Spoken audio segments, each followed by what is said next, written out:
Good morning, afternoon, and evening, everybody. My name is miahtheking, and guys, I gotta say, I'm really worried about Mr. Calendar. His days are numbered.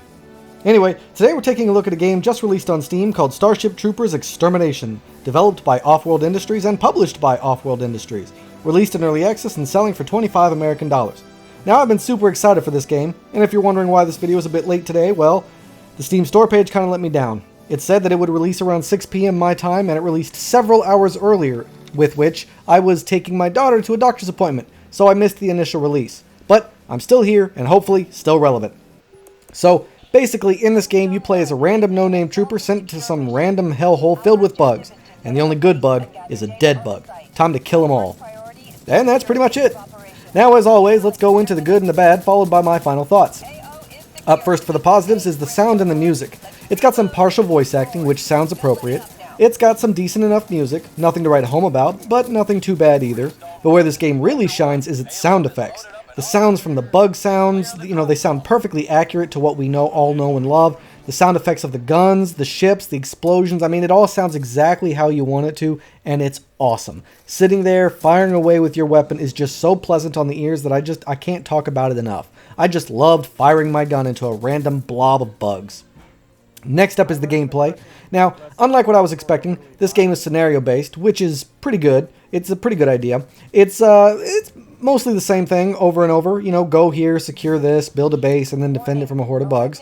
Now, that's just the same thing over and over again, and while it sounds kind of boring, due to the bugs, the online people, the open mic that you play with, and the possible potential, this is a positive.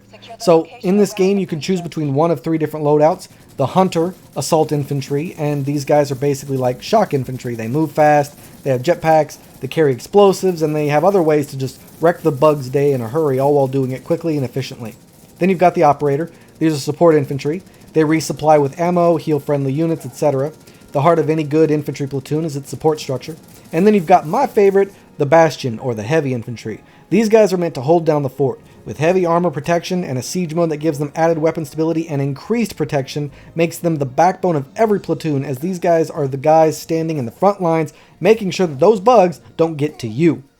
With you getting to pick who you play as, it makes for an engaging experience no matter what, and every class has an important part to play in your war against the bugs. And to make it even better, each loadout can be customized with new guns and utilities and skills that you unlock as you level up that class. Now, as of right now, you cannot customize the look of your guns with paints or attachments, which is a shame, and you can't customize what your trooper looks like, which is a shame. Still, the framework for that to be included is there, and it can only be expanded from here.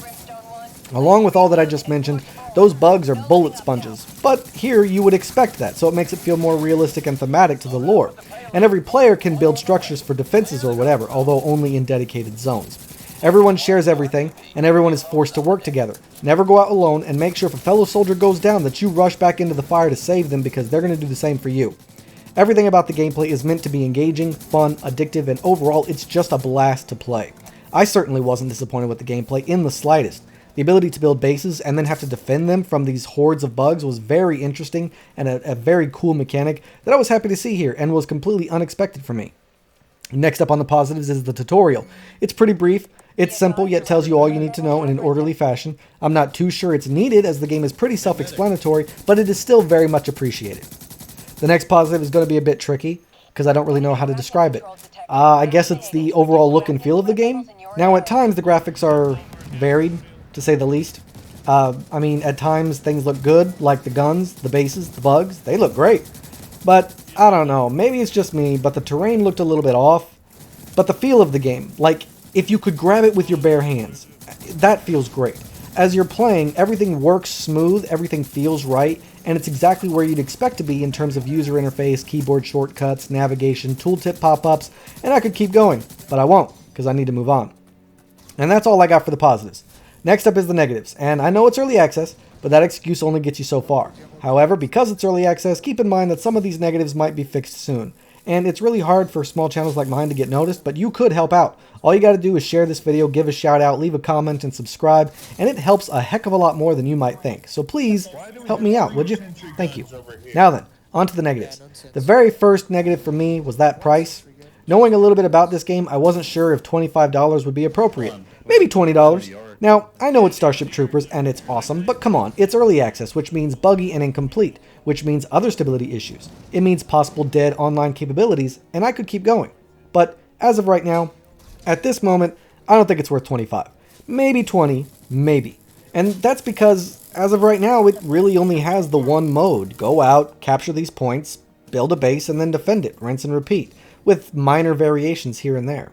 It doesn't have all the guns, perks, or utilities unlocked, it has no customization, and it's got other issues as well, which I'll go into here in a moment. But for a demo like this, because, I mean, it's pretty much a demo, asking us to pay you so much money to beta test your game seems a bit pricey. But that's just my opinion. Maybe when it's finished, this game could be worth $30 or even $40, depending on how much more they add. But right now, I feel like 25 is just a bit too much for me. The next negative I have is the stability issues. This game has a lot of those problems.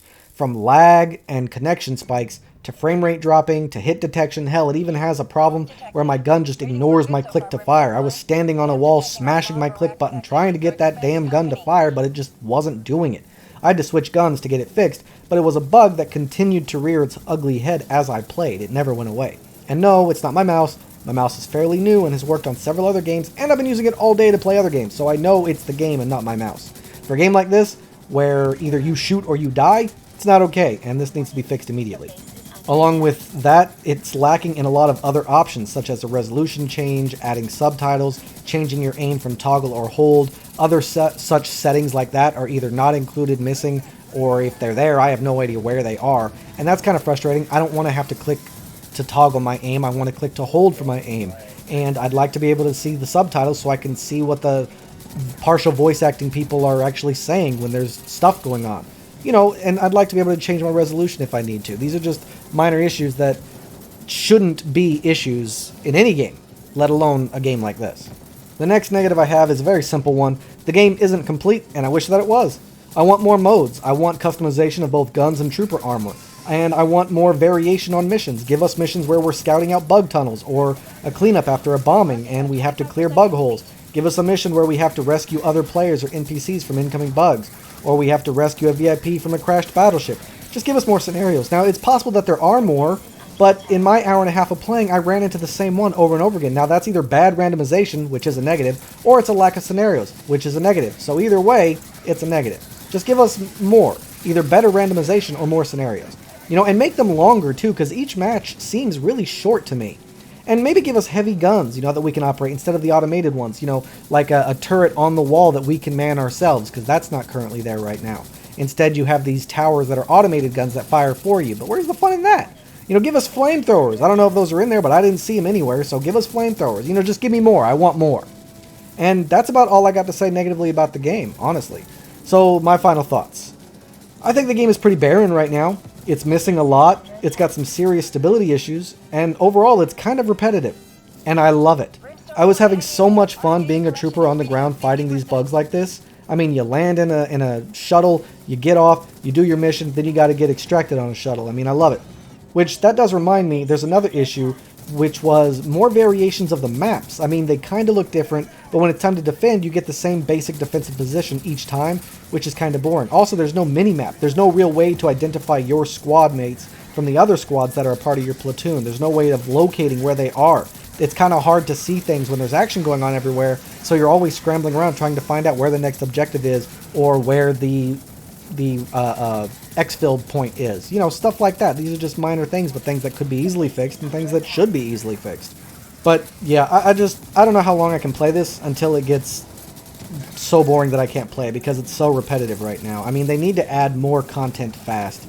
However, this is an amazing starting point. I can't wait to see what comes next. And if this game was complete, you know, if it was finished, it would be everything I was looking for in a first-person Starship Troopers game. They really nailed the look, feel, and just overall what we wanted with this kind of thing. It's just not finished. And that's the biggest problem. Hell, I was in this battle, and we were evacuating to our ships to finish the level, right? I was with a couple other guys. We were the last ones to the ships. And we're not there yet. We're running towards them. But near the end, one guy goes down from a random bug. And without hesitation, me and the other couple of guys who were with us rushed back to pick him up. And whoever got to him first got to do it. But the rest of us were covering him as he was lifting up that fallen trooper. Then, the guys in the ships saw us and started covering us. so that way we could reach the shuttle safely. We didn't even speak a single word in the open mic. This is just something we all did automatically. We just worked together like soldiers, and it was freaking awesome. So honestly, I really like this game. I wish there was more, and I think the price tag is a bit steep, but if you've got the money to spare and you're even remotely interested in this game, then I highly encourage you to pick it up. It's definitely going to scratch that itch for you, and they deserve the investment. But if you're tight on cash and you want to wait till it's finished, then, you know, that might be a good idea too, because, well, I just don't think it's worth that much money in its current state. Ultimately, it's going to come down to your decision making. Just know that before you make your decision that the game is fun as of right now, but it's clearly unfinished. It's a great investment, as I feel it can only get better from here, and who knows, you might want to jump in on it before it raises its price. So that's all I got to say. Thanks so much to everybody who decided to check out my video. Don't forget to like and subscribe, and if you have any questions or concerns, let me know in the comments down below. I can't wait to see you all again on my next adventure, and until then, I bid you all farewell.